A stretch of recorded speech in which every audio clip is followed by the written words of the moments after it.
الحمد لله الذي أبدع الأفلاك والأرضين، والصلاة والسلام على من كان نبيا وآدم بين الماء والطين، وعلى آله وأصحابه أجمعين.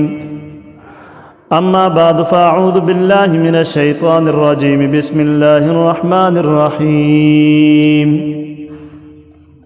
يا أيها الرسول بلغ ما أنزل إليك من ربك وإن لم تفعل فما بلغت رسالته. وقال النبي صلى الله عليه وسلم: تركت فيكم أمرين لن تضلوا ما تمسكتم بهما، كتاب الله وسنة رسوله، أو كما قال عليه الصلاة والسلام. میرے بھائی بزرگ اور دوستوں، عزیز طلباء، ہم میں سے ہر آدمی کی خوش قسمتی ہے کہ اللہ جل شانہ دینی محفلوں کے اندر آنے کی، اس میں اندر کچھ بات کرنے کی، کچھ سننے کی اللہ جل شانہ مجھے اور آپ کو توفیق عطا فرما دیں. اور دین جتنا بھی ہے اس کو اللہ جل شانہ نے نعمت کہا ہے. ہم ابھی جوڑ سے واپس آئے، رائے ونڈ کی جوڑ پہ گئے تھے، تو مولانا ابراہیم صاحب کی اکثر اس میں یہی بات ہوتی ہے کہ دین اللہ جل شانہ کی طرف سے نعمت ہے کہ الیوم اکملت لکم دینکم واتممت علیکم نعمتی. تو نعمت کے بارے میں علماء کرام سے یہ سنتے آتے ہیں کہ اللہ جل شانہ قرآن کے اندر فرماتے ہیں کہ تم اگر میری نعمت کی قدر کرو گے تو میں اس نعمت کے اندر اضافہ کروں گا. کہ تم اگر میری نعمت کی شکر گزاری کرو گے، اس کا شکر ادا کرو گے، تو میں اس نعمت میں کیا کروں گا؟ اضافہ کرتا رہوں گا. اور اگر اس نعمت کی ناقدری کر لی تو پھر اللہ جل شانہ اس نعمت کو چھین بھی لیتے ہیں. اس واسطے ہر دم انسان اللہ جل شانہ سے مانگتا رہے، کیا چھوٹا، کیا بڑا، کیا مرد، کیا عورت، وہ اللہ جل شانہ سے مانگتا رہے کہ یا اللہ تو اپنی نعمتوں میں سے نعمتیں میرے اوپر برسا، کہ مجھے اپنی نعمتیں عطا فرما. اور دنیا کی نعمتیں، کہ دنیا کی نعمتیں تو آنی جانی چیزیں ہیں، دنیا کی نعمتیں تو آنی جانی چیزیں ہیں. یا اللہ دنیا ہماری ضرورت ہے، اس کے اندر بھی ہمارے لیے عافیت والا معاملہ فرما، ہمیں کسی اور کا محتاج نہ بنا، ہمیں کسی اور کا محتاج نہ بنا، ہمیں صرف اپنی ذات کا محتاج بنا. اور اس سے بڑی جو نعمت ہے وہ آخرت کے اعتبار سے نعمت ہے، کہ وہ آخرت کی نعمت ہے، وہ آنے جانے والی نہیں ہیں. آج ہے تو کل نہیں ہے، کل ہے تو پرسوں نہیں ہے، آج چلی گئی پھر آ گئی. وہ نعمتیں جس کو مل گئیں، جن کے بارے میں فیصلہ ہو گیا کہ یہ آدمی نعمتوں میں چلا جائے، اب اس آدمی سے یہ نعمتیں کبھی واپس نہیں لی جائیں گی. ہاں مقرؤ کتابیہ، کہ یہ آدمی وہاں پہ جیسے اسکول کا بچہ وہ اپنے اسکول کے اندر جاتا ہے اور وہ امتحان دے کے پھر جب اس کا نتیجہ آتا ہے تو پتہ چلتا ہے کہ بھئی یہ فرسٹ آ گیا، تو وہ ایک دم ایک نعرہ لگاتا ہے ہاں مقرؤ کتابیہ انی ظننت انی ملاق حسابیہ. تو علماء فرماتے ہیں کہ یہ جو اللہ جل شانہ نے الفاظ یہاں پہ نقل فرمائے ہیں، ہاں مقرؤ کتابیہ، یہ اس بندے کے وہاں پہ پاس ہونے کی خوشی کے اندر ایک نعرہ ہے. جیسے بچہ پاس ہو کے اور فرسٹ آ کے، سیکنڈ آ کے وہ اپنا رزلٹ کارڈ یا اپنا نتیجہ ایک کو بتاتا ہے، دوسرے کو بتاتا ہے، تیسرے کو بتاتا ہے، تو ایسے ہی یہ جنتی آدمی جس کے بارے میں جنت کا فیصلہ ہو جائے گا، یہ بھی اپنا نتیجہ ہر کسی کو دکھاتا پھرے گا. انی ظننت انی ملاق حسابیہ، مجھے پتا تھا کہ میرا حساب ہونا ہے، تو لہٰذا میں وہاں پہ تیاری کرتا رہا، آج اس کا مجھے صلہ مل گیا. کیا مرد کیا عورت وہاں پہ جب اپنی اس محنت کا، اپنی مشقتوں کا جب بدلہ دیکھے گا تو وہ اس پہ خوش ہوگا. تو اللہ جل شانہ کی جو نعمت ہے اس کا آدمی شکر ادا کرے. اور اس نعمت میں اللہ جل شانہ نے سب سے پہلا جو مطالبہ میرے اور آپ سے کیا ہے، سب سے پہلا مطالبہ، وہ مطالبہ یہ ہے کہ جس کام کے لیے، جس مقصد کے لیے تمہیں پیدا کیا گیا تھا، اس مقصد کو پورا کرو. کہ وہ مقصد کیا تھا؟ کہ وہ مقصد یہ تھا کہ وَمَا خَلَقْتُ الْجِنَّ وَالْإِنسَ إِلَّا لِيَعْبُدُونَ. اور علماء کرام اس کی تفسیر میں فرماتے ہیں لیعبدون کی تفسیر اے لیعرفون. علماء کرام سمجھتے ہیں کہ اللہ جل شانہ فرماتے ہیں اے میرے بندو، میں نے تو تمہیں صرف اپنی پہچان کے لیے پیدا کیا ہے کہ تم مجھے پہچان لو. اب جب آدمی کسی کو پہچان لیتا ہے، اگر بڑے رتبے والا ہو تو پھر آدمی اس کے سامنے چوں تک نہیں کرتا. بعض دفعہ انجانے میں کسی کا پاؤں چادر پہ آ گیا، یا کوئی اور کسی انسان کو انجانے سے کوئی تکلیف مل گئی، راستے پر جا رہا ہے، پیچھے سے کسی نے پتھر مار دیا، تو ایک دم انسان کا میٹر شارٹ ہو جاتا ہے کہ کون سا بیوقوف آدمی ہے، اس نے مجھے پیچھے سے یوں کھینچا ہے اور اس نے پیچھے سے جو نا مجھے کوئی چیز ماری ہے.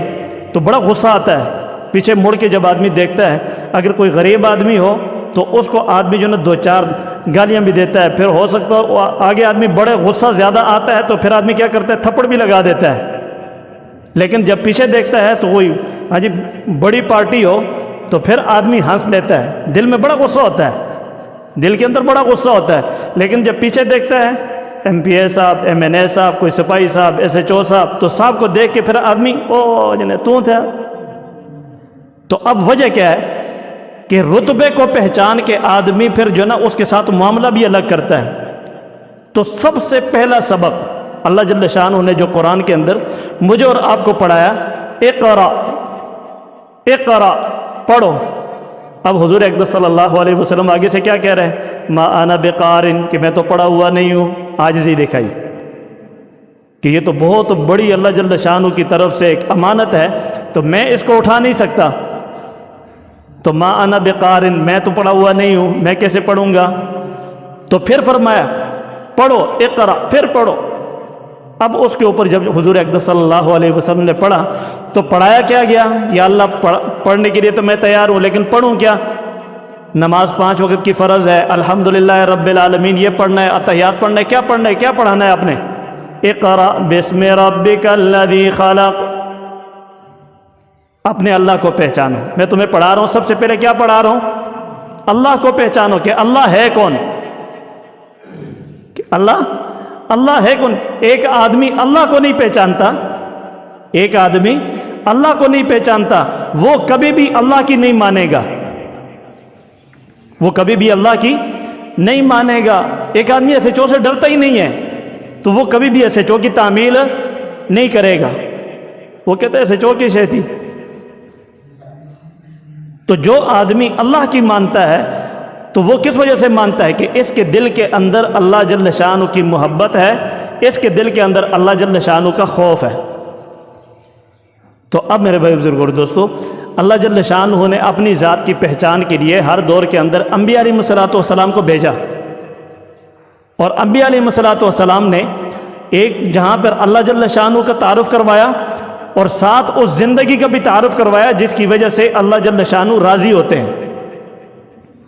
اللہ جل شانہ جس زندگی سے راضی ہوتے ہیں وہ زندگی انبیاء علیہ الصلوۃ والسلام بتایا کرتے تھے.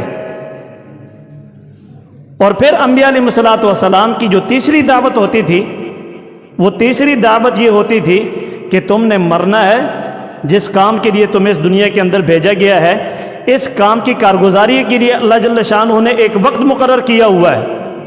افحسبتم انما خلقناکم عبثا وانکم الینا لا ترجعون. کہ تم یہ نہ سمجھو کہ بس زندگی گزار کے کھا پی کے تم آ جاؤ گے. نہیں، تمہارے تو ایک ایک عمل کی اللہ جل شانہ کے یہاں کارگزاری ہوگی. اللہ جل شانہ تم سے وہاں پہ ایک ایک ذرہ برابر اگر کوئی نیکی کا کام کیا تو اس کا بھی اللہ جل شانہ تمہیں بدلہ عطا فرمائیں گے. اور وہاں پہ اگر تم نے کوئی برائی کا کام کیا، کوئی برا کام کیا ہے تو اللہ جل شانہ اس کی بھی تمہیں کیا عطا فرمائیں گے، اس کا بدلہ بھی عطا فرمائیں گے. تو میرے بھائی بزرگ اور دوستو، یہ تین چیزیں انبیاء علیہ الصلوۃ والسلام کی محنت میں مشترکہ تھیں. توحید، رسالت، آخرت، توحید، رسالت، آخرت۔ اور جب ہم قرآن، ایک تو قرآن کی وہ ترتیب ہے کہ جو جس ترتیب پہ نازل ہوا اس میں تو اقرأ بسم ربک الذی خلق یا ایھا المزمل اور یہ اس طرح کی آیتیں وہ پہلے ہیں، لیکن ایک تلاوت کی جو ترتیب ہے الحمدللہ رب العالمین الرحمن الرحیم مالک یوم الدین ایاک نعبد و ایاک نستعین، تو اس میں سورہ فاتحہ پہلے ہے۔ تو اس ترتیب کے اندر بھی سب سے پہلے یہ تین چیزیں سمجھائی گئی کہ الحمدللہ رب العالمین، اس میں توحید سمجھائی گئی کہ سب کچھ اللہ کا ہے۔ سب کچھ کس کا ہے؟ اللہ کا ہے۔ اور پھر دوسری جو چیز الرحمن الرحیم، اگر اللہ جل شانہ کسی نبی کو بھی نہ بھیجتے اپنی ذات کی تعارف کے لیے، کسی نبی کو اللہ جل شانہ نہ بھیجتے اور قیامت والے دن اللہ جل شانہ میرا اور آپ کا حساب کرتے، ہم اللہ جل شانہ سے یہ نہیں کہہ سکتے تھے کہ یا اللہ تو نے تو کوئی بھیجا نہیں اپنے تعارف کے لیے، ہمیں کیوں جہنم کے اندر ڈال رہا ہے؟ کوئی پوچھ سکتا تھا اللہ سے؟ اللہ جل شانہ سے کوئی بھی نہیں پوچھ سکتا تھا۔ الرحمن الرحیم، اس اللہ کی مہربانی ہے کہ اس اللہ جل شانہ نے نبیوں کو بھیج کے اپنی ذات کا تعارف کروایا۔ اور پھر فرمایا کہ دنیا کی زندگی کے اندر ایک آدمی نیک کام کرتا ہے، برے کام کرتا ہے، تو اس کے نیک کاموں کی وجہ سے اس کی جنت دنیا کے اندر ہی اللہ جل شانہ نہیں بناتے، اور اس کے برے عملوں کی وجہ سے اس کی جہنم اللہ جل شانہ دنیا میں نہیں بنا دیتے۔ اثر تھوڑا بہت ضرور ہوتا ہے، اثر تھوڑا بہت ضرور ہوتا ہے، لیکن اصل جو بدلہ ہے وہ آخرت کے اندر ملے گا۔ ورنہ تو یہ ہوتا ہے کہ آدمی نمازیں بھی پڑھتا ہے، ذکر بھی کرتا ہے، تلاوت بھی کرتا ہے، بڑا زبردست قسم کا اچھا آدمی ہے، لیکن ہوتا حالات کے اندر ہے۔ اور اسی چیز کو سمجھانے کے لیے حضور اقدس صلی اللہ علیہ وسلم کی زندگی ہے کہ حضور اقدس صلی اللہ علیہ وسلم سے بڑا نیک آدمی اور کون ہو سکتا ہے؟ حضور اقدس صلی اللہ علیہ وسلم سے بڑے تقوی والا کون ہو سکتا ہے؟ حضور اقدس صلی اللہ علیہ وسلم سے بڑے ایمان والا کون ہو سکتا ہے؟ لیکن ان ساری چیزوں کے باوجود حضور اقدس صلی اللہ علیہ وسلم کی گھریلو زندگی کی کیفیت کہ حضور اقدس صلی اللہ علیہ وسلم کے صحابہ نے اگر پیٹ کے اوپر ایک پتھر باندھا ہوا ہے تو حضور اقدس صلی اللہ علیہ وسلم نے پیٹ کے اوپر 2 پتھر باندھے ہوئے ہیں، اور پوری صف اگر صحابہ کی جو نا بھوک کی وجہ سے گر رہی ہے تو حضور اقدس صلی اللہ علیہ وسلم کے گھر کے اندر 2 3 مہینے تک کا کھانے کے لیے چولہا بھی نہیں جلتا۔ تو ایسی قربانیاں حضور اقدس صلی اللہ علیہ وسلم نے کی۔ اب یہ سارا کچھ کس لیے تھا؟ کہ تاکہ یہ لوگ مرنے کے بعد والی جو زندگی ہے اس کے اندر کامیاب ہو جائیں۔ اب اللہ جل شانہ نے چونکہ یہ ساری چیزیں اپنے انبیاء علیہ الصلوۃ والسلام کے ذریعے سے امت کو بتائیں، حضور پاک صلی اللہ علیہ وسلم آخری نبی، اب ان کے بعد چونکہ کوئی نبی نہیں آئے گا تو یہ ساری جتنے بھی باتیں ہیں، چاہے وہ توحید کی لائن کی ہوں، چاہے وہ رسالت کی لائن کی ہوں، چاہے وہ آخرت کی لائن کی ہوں، یہ ساری باتیں اب امت کو بتائے گی۔ قیامت تک آنے والے انسانوں کو یہ پیغام سنانے کے لیے اللہ جل شانہ اب کوئی نبی نہیں بھیجیں گے۔ جو آدمی کسی نبی کا اعتقاد کرتا ہے کہ حضور اقدس صلی اللہ علیہ وسلم کے بعد کوئی نبی بھی ہو سکتا ہے، فرمایا کہ یہ آدمی کافر ہے۔ یہ آدمی کیا ہے؟ قادیانیوں کو ہم کافر کیوں کہتے ہیں؟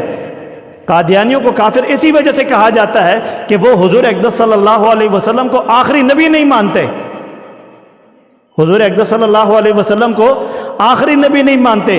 تو ہم حضور اقدس صلی اللہ علیہ وسلم کے بعد جو آدمی کسی اور کو نبی مانے گا، ہم اس کو کیا کہتے ہیں؟ کہ یہ آدمی کیا ہے؟ مسلمان ہے؟ کافر ہے؟ کافر ہے۔ کیا ہے؟ کافر ہے۔ اب نبی سمجھانے کے لیے آیا کرتے تھے، اب نبی تو کوئی آئے گا نہیں، تو لوگوں کو سمجھائیں گے کیسے؟ لوگوں کو سمجھائیں گے کیسے؟ اللہ جل شانہ نے یہ کام، یہ جو نبیوں کا سمجھانے والا کام تھا، یہ اللہ جل شانہ نے میرے اور آپ کے ذمہ لگایا، یہ میرے اور آپ کے ذمہ لگایا۔ آج ہمارے بزرگ یہ فرماتے ہیں کہ یہ جو ہم تبلیغ میں نکالتے ہیں، تو تبلیغ تو ابھی تبلیغ کی تا بھی نہیں شروع ہوئی، یہ تو تبلیغ کی ابھی تا بھی نہیں، تا با لام یا غین، فرمایا کہ اس کی تو ابھی تبلیغ کی تا بھی نہیں شروع ہوئی۔ اس کی وجہ یہ ہے کہ تبلیغ اصل قرآن کی ہے۔ تبلیغ اصل کس کی ہے؟ تبلیغ اصل قرآن کی ہے۔ یا ایھا الرسول بلغ ما انزل الیک من ربک، آپ کے رب کے اوپر جو کچھ اللہ جل شانہ نے اتارا ہے آپ اس کی تبلیغ کریں۔ اب ایک آدمی جس بیچارے کی سورہ فاتح ٹھیک نہیں ہے، جس کی سورہ فاتح ٹھیک نہیں ہے، تو وہ کیا کرے گا؟ وہ کس چیز کی تبلیغ کرے گا؟ تو یہ جو تبلیغ میں لے جایا جاتا ہے تو اس میں ایک ذہن بنایا جاتا ہے اور ایک طلب اندر پیدا کی جاتی ہے. جیسے ایک بیمار آدمی ہوتا ہے، ایک بیمار آدمی ہوتا ہے تو سب سے پہلا کام یہ کیا جاتا ہے کہ اس آدمی کی بیماری ٹھیک کرنے کے لیے سب سے پہلے اس کا معدہ ٹھیک کیا جاتا ہے کہ تاکہ اس کا معدہ ٹھیک ہو جائے. یہ نہ ہو کہ بھی کھانے کو دیکھ رہا ہے اور ایک دم اس کو الٹی آ رہی ہے، دوائی کو دیکھتے ہی اس کو الٹی آ رہی ہے، تو ڈاکٹر سب سے پہلے معدے کا علاج کرتے ہیں تاکہ معدہ اس کا قبول کرے. اب اس آدمی کا دل ایمان نہ ہونے کی وجہ سے یا ایمان کی کمزوری کی وجہ سے دین کے کسی حکم کو نہیں لے رہا، تو اب اس کا علاج کیا ہے کہ سب سے پہلے اس کا دل کا علاج کیا جائے. اقرا بسم ربک الذی خلق، اس کو اللہ کا تعارف دیا جائے، اس کو حضور کی محبت دی جائے اور اس کو آخرت کا یقین دیا جائے. اب جب یہ چیز دل کے اندر پیدا ہو گئی تو پھر انسان چاہے گا. یسألونک عن الانفال، کہ صحابہ کے جو سوالات ہیں یہ ہماری رہبری کرتے ہیں، یہ ہماری رہبری کرتے ہیں. کس بات میں رہبری کرتے ہیں؟ کہ حضور اقدس صلی اللہ علیہ وسلم نے صحابہ پر محنت کر کے ان کے اندر یہ چیز پیدا کر دی تھی کہ ہم اب اپنی مرضی کے ساتھ نہیں چل سکتے. ٹھیک ہے، جہاد کر کے ہم نے مال اپنے زور سے اور اپنے بازو کی طاقت سے ہم نے حاصل کیا ہے، لیکن اس مال کو ہم اپنی مرضی سے اس میں تصرف نہیں کر سکتے. یسألونک عن الانفال، کہ یہ جو مال ہے اس کے بارے میں کیا کریں؟ اپنی مرضی بھی چلا سکتے تھے، لیکن سمجھ آ گئی کہ نہیں، اس میں ہماری مرضی نہیں چلے گی. ان اللہ اشتری من المؤمنین انفسهم واموالهم بان لهم الجنہ، کہ اللہ جل شانہ نے ایمان والے کا جان مال جنت کے بدلے میں خریدا ہوا ہے. اس کا ایک ایک ذرہ، اس کے خون کا ایک ایک قطرہ، اس کے مال کی ایک ایک پائی وہ اس کی مرضی کے مطابق استعمال نہیں ہوگی. تو اب اللہ جل شانہ نے مجھے اور آپ کو، اللہ جل شانہ نے ان محفلوں کے اندر جو آنے کی توفیق عطا فرمائی ہے، ہم اس سے فائدہ اٹھائیں. اب اس کا فائدہ یہ نہیں ہے کہ بھئی جو بڑا زبردست بیان ہوا تھا، یہ ہوا وہ ہوا. ہم یہاں سے ایک عمل لے کے اٹھیں، ہم یہاں سے کیا کریں؟ ایک عمل لے کے اٹھیں. اب جو نا جیسے قاری صاحب ہیں، اب مدارس کے اندر جو نا وہ قاری صاحبان وہ اپنی ذمہ داری ادا کرتے ہیں اور احسن طریقے سے ادا کرتے ہیں. کل میں فیس بک پہ ایک آدمی نے جو نا، وہ پرسوں کی بات ہے، اس نے مجھے ایک ویڈیو دکھائی، تو اس کے اندر بالکل ایک نابینا سا لڑکا اور اتنے بہترین انداز سے وہ قرآن پڑھ رہا ہے. اور میں یہ سوچتا ہوں کہ شاید کہ یہ بچہ اگر قرآن نہ پڑھتا، مدرسے میں نہ آتا، تو شاید کہ اس کے گھر کے اندر اس کو کھانے پہ بھی کوئی نہیں بٹھاتا. اس کے بچے کی صورت دیکھ کے آدمی یہی سمجھتا ہے کہ اس بیچارے کو گھر میں کوئی کھانے پہ بھی نہیں بٹھائے گا. لیکن اس بچے پہ بھی قرآن قاری صاحب نے محنت کی، تو اس کے اندر اللہ جل شانہ نے وہ جوہر پیدا کیا. اتنا زبردست انداز سے وہ قرآن پڑھ رہا تھا کہ انسان کا دل چاہتا ہے کہ بس اس کا قرآن سنتا ہی چلا جائے. کیوں؟ کہ جب آدمی قرآن پڑھتا ہے تو قرآن پڑھنے کے ساتھ ہی اس کی نسبت اللہ کے ساتھ جڑ جاتی ہے. کیونکہ قرآن کا پہلا قاری کون ہے؟ قرآن کے پہلے قاری وہ تو اللہ کی ذات ہے. فَإِذَا قَرَأْنَاهُ فَاتَّبِعْ قُرْآنَهُ، کہ قاری کون؟ کہ قاری اللہ. اور فرمایا کہ جب یہ بچہ قرآن پڑھنا شروع کر دیتا ہے تو اس کی نسبت بھی کس کے ساتھ ہو جاتی ہے؟ اللہ کے ساتھ ہو جاتی ہے. اور جب یہ تلاوت کرتا ہے تو اس کی تلاوت کی نسبت سے بھی اللہ کے ساتھ جڑ جاتا ہے. كَذَلِكَ نَتْلُو عَلَيْكَ، کہ ہم آپ کے اوپر تلاوت کرتے ہیں. تو قرآن کا تالی جس کو تلاوت کرنے والا کہتے ہیں، تو وہ بھی اول اللہ ہے. اور پھر یہی بچے مدارس کے اندر پڑھ کے پھر اللہ جل شانہ ان سے پھر حفاظت قرآن کا کام بھی لیتے ہیں. اور حفاظت قرآن اللہ جل شانہ نے کس کا کام لگایا ہے؟ یہ کسی اور کے ذمے نہیں لگایا، یہ اللہ جل شانہ نے اپنے ذمے لگایا ہے. اِنَّا نَحْنُ نَزَّلْنَا الذِّكْرَ وَإِنَّا لَهُ لَحَافِظُونَ، کہ اللہ جل شانہ فرماتے ہیں کہ اس قرآن کو نازل کرنے والا بھی میں ہوں، اس کی حفاظت بھی میں ہی کروں گا.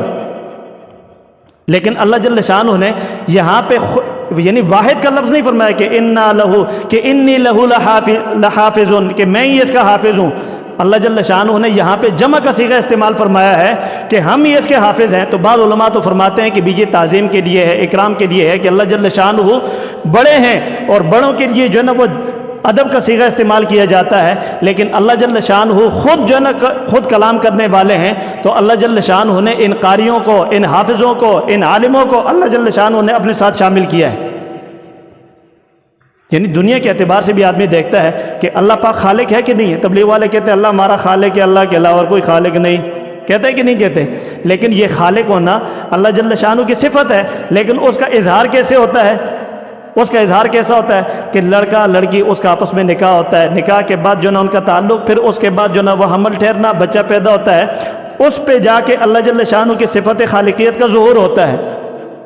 اللہ جل شانہ رازق ہے، اللہ جل شانہ رازق ہے، لیکن رازق کی صفت کیسے ظاہر ہوتی ہے کہ اللہ جل شانہ بارش برساتا ہے، زمین سے وہ فصل اگتی ہے، اور اس کے اندر پھر ہم وہ کیا کرتے ہیں، بیج لگاتے ہیں، گوڈی کرتے ہیں، یہ کرتے ہیں، وہ کرتے ہیں، ایک لمبا چوڑا پروسیس چلتا ہے، پھر اس کے بعد جا کے وہ غلہ ہمارے گھروں کے اندر آتا ہے، بازاروں کے اندر جاتا ہے۔ اب اللہ تو رازق ہے، لیکن اللہ جل شانہ اپنی صفت رزق کو ظاہر کرنے کے لیے لوگوں کو استعمال کرتے ہیں کہ نہیں کرتے؟ تو یہ تو وہ معاملات ہیں کہ جن کو اللہ جل شانہ فرماتے ہیں کہ ان کا ذمہ میں نے لیا ہوا ہے۔ ان کا ذمہ کس نے لیا ہے؟ میں نے لیا ہے۔ اب اللہ جل شانہ فرمایا کہ وہ کام کہ جس کا ذمہ خود اللہ جل شانہ نے نہیں لیا، بندوں کے ذمے لگایا، اس کے اندر بھی اللہ جل شانہ اپنے بندوں کو اگر استعمال فرما رہے ہیں تو یہ اللہ جل شانہ کی طرف سے بہت بڑی خوش نصیبی کی بات ہے۔ یہ کیا ہے؟ بہت بڑی خوش نصیبی کی بات ہے کہ یہ سارے کے سارے جتنے بھی شعبوں میں، چاہے وہ پڑھنے والے ہوں یا پڑھانے والے ہوں، یہ اپنی مرضی سے کچھ بھی نہیں کر سکتے، ان کو چلانے والی ذات اللہ کی ہے۔ ان کو چلانے والی ذات، بھلے ان کی قدر ہمارے دلوں کے اندر نہ ہو، اور بھلے ان کو ہم کچھ بھی نہ سمجھتے ہوں۔ کیوں؟ اس کی وجہ یہ ہے کہ آج ہم جو کسی کی عزت کرتے ہیں اس کے پیسے کی وجہ سے کرتے ہیں۔ آج جو کسی کی عزت ہو رہی ہے کس وجہ سے ہو رہی ہے؟ اس کے پیسے کی وجہ سے۔ وہی آدمی، یہ شہروں میں ہم جاتے ہیں نا جی، تو بہت سارے نوجوان ملتے ہیں تو ہمیں بتاتے ہیں کہ یہ جو لڑکا تھا ہمارے ساتھ جو نا گلی میں یہ کھیلا کرتا تھا اور یہ ہر وقت آوارہ گری کرتا تھا، آج یہ آدمی 3 لاکھ روپے تنخواہ لے رہا ہے۔ کتنا جی؟ 3 لاکھ روپے تنخواہ لے رہا ہے، اور ہم اس کا سلام کرتے ہیں، ہمارے سلام کا جواب بھی نہیں دیتا۔ 3 لاکھ تنخواہ لے رہا ہے، ہمارے سلام کا جواب بھی نہیں دیتا۔ آج جو نے فرمایا کہ دنیا کے اعتبار سے تو یہ ساری چیزیں ہمیں سمجھ میں آتی ہیں، لیکن فرمایا کہ آخرت کے اعتبار سے جن لوگوں کو اللہ جل شانہ نے عزت کی چوٹیوں پر پہنچایا ہوا ہے، ان کی عزت کو ہم نہیں سمجھتے۔ ان کی عزت کو، ان کی عزت کرنا فرمایا کہ ایسا ہے جیسے اللہ جل شانہ کی عزت کرنا، اللہ جل شانہ کی قدر کرنا۔ آج کل جو آدمی یہ ووٹ مانگ رہے ہیں نا، لوگ ووٹ مانگتے ہیں کہ نہیں مانگتے؟ تو ووٹ مانگنے والے کسی آدمی کا جو سپورٹر ہوتا ہے، اگر اس کی عزت کر لی تو اس کا کیا مطلب ہے؟ کہ آپ نے اس کی عزت نہیں کی، بلکہ جس آدمی کے لیے یہ ووٹ مانگ رہا ہے آپ نے اس کی عزت کی ہے۔ تو جو آدمی اللہ کے کام میں لگا ہوا ہے، آپ اگر اس کی قدر کرو گے تو اللہ جل شانہ آپ کی قدر کرے گا کہ نہیں کرے گا؟ اللہ جل شانہ آپ کی بھی قدر فرمائیں گے۔ تو اس لیے میرے بھائی بزرگ اور دوستو، جو لوگ ان دینداروں کی قدر کرے گا، سب سے پہلی چیز اللہ جل شانہ ان کو وہ نعمت نصیب فرمائیں گے جو ان لوگوں کے پاس ہے، کہ ان کے پاس علم کی دولت ہے اور ان کے پاس عمل کی دولت ہے۔ اس محبت کی وجہ سے اللہ جل شانہ ان عزت کرنے والوں کی، قدر کرنے والوں کی بھی اللہ جل شانہ جو نا ان کو وہی چیزیں عطا فرمائیں گے۔ تو سارے ساتھی کوشش کریں گے نا انشاءاللہ اپنے، اب اس کی یہ بھی کہ اللہ جل شانہ نے جو نعمت ان کو دی ہوئی ہے، ہم اس کو حاصل کرنے کے لیے ان کے پاؤں پکڑیں۔ ہم ان کے کیا کریں؟ ہم ان کے پاؤں پکڑیں۔ دیکھو تبلیغ میں ہم چلے جاتے ہیں، سے روزہ لگا لیتے ہیں، تو دل کے اندر ایک طلب سی پیدا ہو جاتی ہے کہ بھی قرآن سیکھنا چاہیے، ہوتا ہے کہ نہیں ہوتا؟ قرآن سیکھنا چاہیے، لیکن جب قرآن سیکھنے کی باری آتی ہے تو پھر وہاں شیطان آ کے ہمارے دلوں کے اندر بہت ساری چیزیں ایسی پیدا کر دیتا ہے کہ وہ پھر قرآن والوں کے قریب ہی نہیں ہونے دیتا، اور زندگی ساری ایسے طریقے سے گزر جاتی ہے، اور سورہ فاتح بھی ہماری ٹھیک نہیں ہوتی، سورہ فاتح بھی ہماری ٹھیک۔ تو اب جو نا قرآن سیکھنا، قرآن کو سمجھنا، قرآن کے مطابق عمل کرنا، اس کے لیے حاجی عبدالرب صاحب رحمۃ اللہ علیہ فرمایا کرتے تھے کہ مسلمان آدمی اپنی 24 گھنٹے کی زندگی میں علماء کا محتاج ہے۔ اگر علماء کے ساتھ تعلق نہ ہوا تو فرمایا کہ اس آدمی کی زندگی کے اندر کبھی دین نہیں آ سکتا۔ عمل کرے گا انسان، عمل کرے گا، لیکن اس کا عمل صحیح نہیں ہوگا۔ یعنی ایک مسئلے کی بات آپ کو بتا رہا ہوں، بہت سارے ساتھی آپ کو ملیں گے سجدہ کرتے ہیں اور دونوں پاؤں بیچ میں اٹھائے ہوئے ہوتے ہیں، تو علماء سے آدمی پوچھ لینا کہ بھی اس آدمی کی نماز ہوتی ہے کہ نہیں ہوتی، اس کے سجدہ